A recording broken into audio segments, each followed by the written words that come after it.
Tu penses lancer un podcast, mais tu te demandes si c'est mieux de tourner des épisodes en solo, comme moi sur ce podcast-ci, ou d'inviter des experts pour réaliser des entrevues. Je réponds à cette question dans les prochaines minutes. Les médias sociaux en affaires est ton rendez-vous hebdomadaire pour en connaître davantage sur les différents réseaux sociaux et les plateformes de création de contenu dans un contexte d'affaires. Chaque semaine, je répondrai à une question thématique qui te permettra d'appliquer concrètement ces conseils pour ton entreprise. Si tu reconnais l'importance et la puissance des réseaux sociaux ainsi que de la création de contenu pour ton entreprise et que tu souhaites en apprendre davantage sur cet univers, tu es au bon endroit. Je suis Amélie Delebel, travailleuse autonome dans le domaine des communications et marketing depuis février 2020. Je travaille avec les réseaux sociaux et dans la création de contenu depuis 2014. Les médias sociaux en affaires est mon deuxième podcast après Athlète Entrepreneur, lancé en janvier 2019. Bienvenue sur mon podcast. Et bienvenue sur les médias sociaux en affaires, épisode 347, alors qu'aujourd'hui je réponds à la question « Est-ce mieux le format solo ou entrevue avec ton podcast? » Alors, pour répondre d'emblée en fait à cette question, ce n'est pas obligé d'être l'un ou l'autre, ça peut être les deux. Donc, tu peux décider de faire un format solo et des entrevues sur ton podcast, il n'y a pas de souci. Et pourquoi je trouve ça important de le mentionner, c'est parce qu'il ne faut pas oublier que ton podcast, c'est ton show à toi, c'est toi qui décides, ce sont tes objectifs et ton persona, donc qu'est-ce qu'il préfère si tu as déjà quand tu vas avoir des retombées pour voir. Et en fait, qu'est-ce qui est mieux pour toi aussi au niveau de ton organisation? Parce que oui, il y a des avantages aux deux formats et bien évidemment, il y a aussi des inconvénients. Donc, il n'y a rien de parfait.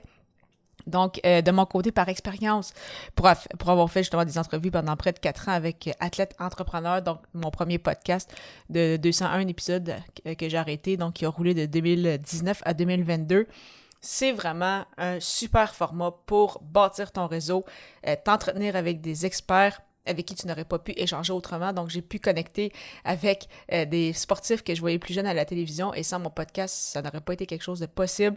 Ça peut te permettre justement d'avoir des nouveaux clients, des collaborateurs, des partenaires.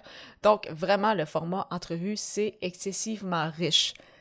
Toutefois, ça prend beaucoup de temps à planifier. Donc oui, trouver les invités, faire des recherches, planifier l'entrevue, la réaliser, avoir justement un peu des backups, donc des épisodes quand même d'avance si jamais une entrevue doit être déplacée ou annulée.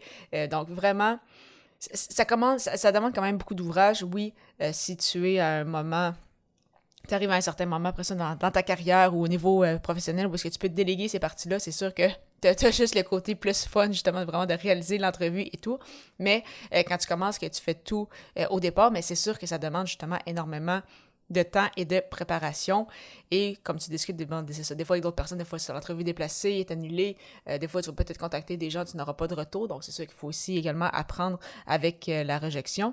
Mais c'est ça. Donc c'est très riche, mais il faut quand même garder en tête que ça va prendre beaucoup de temps. Alors qu'à l'inverse, les épisodes solo, ça peut être beaucoup plus intimidant au départ. Je m'en souviens justement les premiers épisodes sur ce podcast-ci. Je m'en souviens, ça avait été, c'est ça, un peu intimidant. C'est comme, OK, mais il y a juste moi, dans le fond, qui est mis de l'avant. Il n'y a personne d'autre, donc c'est moi qui dois faire l'émission de A à Z. Même si ce sont justement des plus petits épisodes, eh bien, c'était quand même, c'est ça, intimidant. Mais les bonnes nouvelles, donc les avantages du format solo, c'est que ça te permet vraiment de te découvrir encore davantage de mon côté. Ça permet toi de démontrer ton expertise, d'augmenter ta notoriété. Et ce sont des épisodes justement que tu peux enregistrer quand tu veux, où tu veux. Vraiment, il n'y a aucun souci par rapport à ça. Mais c'est ça, c'est quand même toi qui dois créer le contenu de A à Z. Puis là, il n'y a pas quelqu'un avec qui c'est comme « Ah, mais je te pose des questions. » puis on échange, puis ça devient un mode un peu plus discussion. Là. C'est vraiment toi qui crée le contenu de A à Z.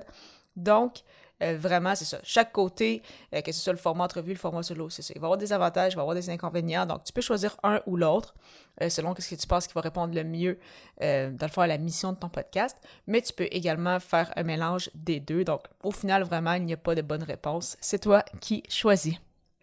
Parlant de podcast, c'est difficile pour moi de passer à côté de l'hébergeur que j'utilise depuis déjà près de 4 ans, comme tu le sais, soit Ocha. Donc, Ocha qui n'est pas qu'un hébergeur de podcast, mais vraiment un super outil marketing qui te permet entre autres de partager sur YouTube, bâtir ta propre liste de courriels, générer des audiogrammes, planifier sur les réseaux sociaux, bonifier ton SEO pour être mieux retrouvé sur les plateformes d'écoute et bien plus encore.